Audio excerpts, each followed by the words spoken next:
میلنجنٹ بھی ہو سکتے ہیں جن کے اندر وہ کینسرس سیلز جو ہیں وہ بڑھنا سٹارٹ ہو جاتے ہیں. اسی طرح لیوکیمیا جو ہے یہ بھی ایک کینسر کی ہی شکل ہے. اس کے بعد لمفوما. لیوکیمیا کے اندر جو ہماری ہڈی ہوتی ہے اس میں جو خون بنانا ہوتا ہے ہڈی نے، جو خون والے سیلز ہوتے ہیں ان کے اندر کہیں نہ کہیں کوئی کینسر کا انچ رہ جاتا ہے، کینسر کا کوئی حصہ رہ جاتا ہے جس کی وجہ سے کینسر ہونے کا خدشہ ہو جاتا ہے. اسی طرح لمفوما، لمف غدود جو ہوتے ہیں یا لمف نوڈس جو ہوتے ہیں ان کے اندر بگاڑ کی وجہ سے کینسر جنم لے لیتا ہے. اسی طرح ملٹیپل میلوما، ملٹیپل میلوما کے اندر جو ہمارا پلازما سیلز ہوتے ہیں ان کے اندر کینسر ہونے کا خدشہ ہوتا ہے. ٹھیک ہے.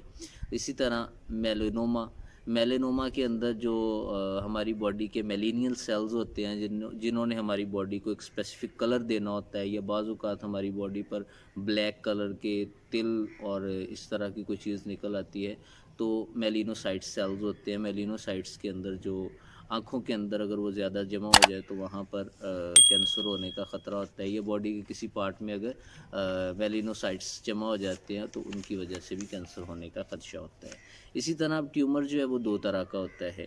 ٹھیک ہے. میں نے آپ کو بتایا ایک ٹیومر کی ٹائپ ہے جسے آپ بینائن ٹیومر کہتے ہیں، یہ کینسرس نہیں ہوتے، یہ سمپل ٹیومر ہوتے ہیں. اور دوسری ٹائپ کے جو ٹیومر ہوتے ہیں انہیں آپ کہتے ہیں میلنگیٹ ٹیومر. میلگنیٹ ٹیومر جو ہوتا ہے یہ اصل میں کینسرس ٹیومر ہوتا ہے اور انہوں نے کینسر کو جنم دینا ہوتا ہے. اس کی اور ٹیومر کی کئی اقسام ہے جس میں جرم سیل ٹیومر آ جاتا ہے. یہ جو ہمارے جرم سیلز ہوتے ہیں، ایگز ہو گیا اور اسپرمز ہو گئے، ان کی وجہ سے ٹیومر جو ہے یہ بنتا ہے.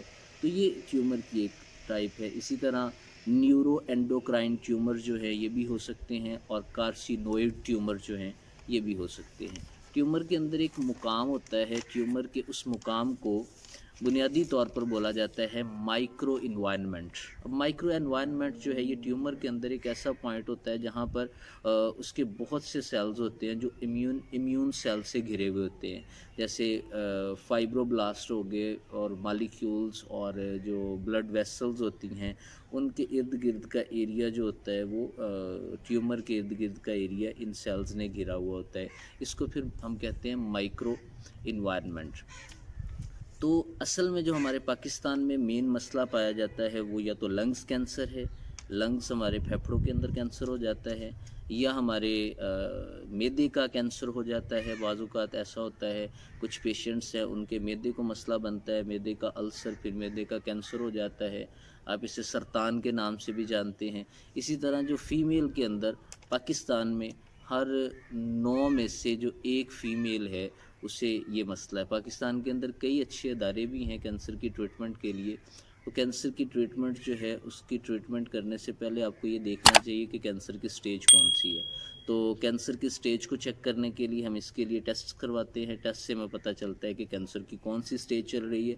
پھر اس میں ڈاکٹرز ہمیں ریکمینڈ کرتے ہیں کہ کوئی میڈیسن اس میں یوز کی جائے، کیمو تھراپی کی جائے، یا اس کا کوئی اور ٹریٹمنٹ کیا جائے، اس باڈی پارٹ کو ریموو کیا جائے، کیمو تھراپی کی جائے، یا ہماری باڈی کے اندر کوئی اور جو ہے وہ اینٹی کینسرس سیلز داخل کر کے اس کو ختم کیا جائے. لیکن ہومیوپیتھی میں اس کا بہت ہی آسان علاج ہے. اگر تو یہ جینیاتی مسئلہ ہے، ہمارے پیرنٹس میں یا کسی بندے کے پیرنٹس میں ہے، ان کے آباء و اجداد کے اندر یہ مسئلہ چلتا آ رہا ہے، ان کے فور فادرز میں یہ مسئلہ تھا اور اسے بھی خدشہ ہے کہ مجھے یہ مسئلہ نہ ہو جائے، تو اس کے لیے الگ سے میڈیسن ہے ایز اے پریونٹیو میئر. اور اگر کسی کو ہو جاتا ہے اور ہونے کے بعد اس کا کینسر ٹھیک ہو جاتا ہے لیکن اسے تھکان رہتی ہے، کمزوری رہتی ہے، نکاہت رہتی ہے، تو اس کے لیے ہم اس کی اور میڈیسنز جو ہیں وہ یوز کرتے ہیں. تو میں آپ کو بتاؤں گا اس کی ہومیوپیتھک میڈیسن. پہلی ہومیوپیتھک میڈیسن جرمنی کی میں اپنے ہومیوپیتھک کلینک میں اکثر یوز کرتا ہوں، R17. R17 کے اندر بنیادی طور پر 3 میڈیسنز جو ہیں وہ شامل کی جاتی ہیں. پہلی میڈیسن جو ہے وہ لیکٹیکم ایسیڈم 4X ہوتی ہے. یہ R17 کی میں آپ کو کمپوزیشن بتا رہا ہوں اور اس کے لینے کا طریقہ بھی میں آپ کو بتاؤں گا. دوسری اس کے اندر میڈیسن ناجا ٹری ہوتی ہے. ناجا ٹری کو 8X جو پوٹینسی ہے اس میں شامل کیا جاتا ہے. ٹھیک ہے. اس کے بعد آ جاتا ہے سیکرو فلوریا نوڈوسا. یہ پلانٹ کنگڈم کی میڈیسن ہے، اینٹی انفلیمیٹری ہے اور ڈیٹاکسیفیکیشن کے لیے یوز ہوتی ہے. اس سے پہلے میں نے آپ کو لیکٹیکم ایسیڈم بتایا، یہ بھی ایک میڈیسن ہے جو بنیادی طور پر ڈیٹاکسیفیکیشن کے لیے اور اینٹی انفلیمیٹری یوز ہوتی ہے، اور ناجا ٹری جو ہے یہ تھکاوٹ کو دور کرنے کے لیے اور باقی معاملات کو ٹھیک کرنے کے لیے یوز ہوتی ہے۔ تو R17 کا یہ پورا کمبینیشن بنتا ہے۔ اگر کسی بندے کو یہ مسئلہ ہے کینسر کا تو R17 لے، R17 کو صبح، دوپہر اور شام 10-10 قطرے آدھے کپ پانی میں استعمال کریں۔ صبح کے وقت آدھے کپ پانی میں، دوپہر کے وقت گنگنا پانی لے لیں، گرم کر لیں تھوڑا سا، اس کا آپ کو بہت ہی اچھا نتیجہ ملے گا۔ آپ اپنی جو ہومیوپیتھک میڈیسن ہے اسے بھی کنٹینیو کریں، اور جو آپ کو ڈاکٹر نے میڈیسن ریکمینڈ کی ہے اسے بھی کنٹینیو کریں، تو انشاءاللہ آپ کو بہت جلد فائدہ ہوگا۔ اگر آپ کو بریسٹ کینسر ہے، لنگز کینسر ہے، کسی بھی طرح کا کینسر ہے، برین ہیمرج ہو گیا ہے، برین کے اندر ٹیومر بن گیا ہے، یا کسی بھی باڈی کے حصے میں ٹیومر ہے اور آپ کو لگتا ہے کہ یہ ٹیومر جو ہے وہ B9 سے کنورٹ ہو کے کینسرس ٹیومر نہ بن جائے، تو آپ R17 کو یوز کریں۔ R70 کے بہت ہی اچھے نتائج ملیں گے۔ اگر آپ کو کسی باڈی کے حصے میں کہیں پر کوئی کہہ لیں کہ ہارڈ سا اسٹونی سا مٹیریل نظر آتا ہے اور آپ اسے دباتے ہیں تو اس میں سے مواد نکلتا ہے اور اس کی فول سمیل آتی ہے، بہت عجیب سی بدبو اس میں سے آتی ہے اس مواد میں سے، تو آپ R17 کو یوز کریں۔ صبح کے وقت 10 قطرے پانی، آدھے کپ پانی گنگنے میں، دوپہر کے وقت اور شام کے وقت، آپ کو اس کے بہت ہی اچھے نتائج ملیں گے۔ جو دوسری ہومیوپیتھک میڈیسن ہے یہ پریونٹیو میئر کے طور پر ہم یوز کرتے ہیں، اس کا نام ہے کارسینوسن۔ کارسینوسن جو ہے یہ 1 mg میں یوز کی جاتی ہے۔ کارسینوسن اگر کسی بندے کو کوئی فیملی ہسٹری ہے، اسے لگتا ہے کہ اس کے والدین میں یا فور فادرز میں کینسر کا مسئلہ تھا اور مجھے بھی نہ ہو جائے، تو ہر 6 ماہ کے اندر جو کارسینوسن ہے 1 mg 6 ماہ کے بعد سنگل ڈوز صبح صبح اپنی زبان پہ ڈائریکٹ 2 قطرے جو ہے وہ ٹپکائے، انشاءاللہ اس کا جو کینسر کا پرابلم ہے یہ جلدی جلدی ٹھیک ہو جائے گا۔ اگر اسے نہیں بھی ہے تو اسے کبھی زندگی میں ہوگا ہی نہیں۔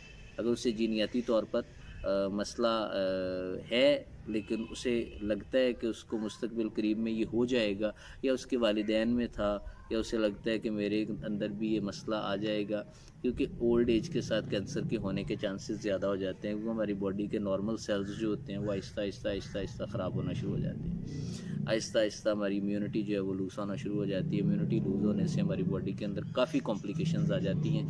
تو کارسینوجن جو ہے یہ 1 mg میں ہر 6 ماہ کے بعد۔ اگر کسی کو بریسٹ ٹیومر ہے، بریسٹ کے اندر کوئی رسولی بن چکی ہوئی ہے، یا بریسٹ کے اندر کوئی اسے ٹھوس سٹونی میٹیریل محسوس ہوتا ہے، دبانے سے درد ہوتا ہے اور بہت زیادہ درد ہوتا ہے، وہ ہر 3 دن کے بعد کارسینوجن جو ہے یہ 1 mg میں یوز کرے۔ کارسینوجن 1 mg میں یوز کرنے سے اس کا کینسر کا مسئلہ پوری طرح آہستہ آہستہ مکمل طور پہ ٹھیک ہو جائے گا۔ بہت ہی اچھی میڈیسن ہے، کسی بھی طرح کا کینسر ہو آپ میڈیسن کے لیتے اسے یوز کر سکتے ہیں۔ آپ کو تھکاوٹ ہے وہ بھی انشاءاللہ آپ کی دور ہو جائے گی۔ کارسینوجن ایک بہت ہی اچھی میڈیسن جو ہے وہ ثابت ہوئی ہے۔